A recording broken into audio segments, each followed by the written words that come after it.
globalizace, ta největší sociokulturní revoluce naší doby, znamená také prorůstání civilizací a tohleto setkávání různých kultur, civilizací a také náboženství má samozřejmě svá úskalí.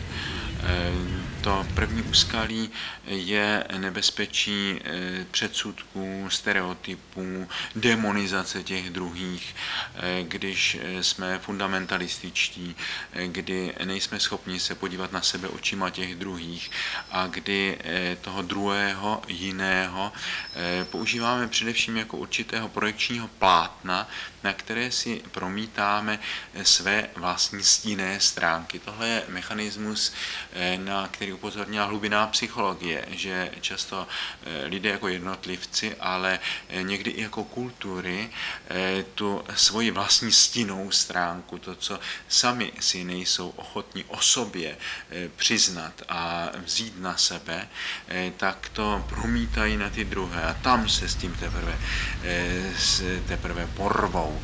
A to je tedy takové semeniště těch stereotypů a nepřátelství a to hrozí dramatickými konflikty.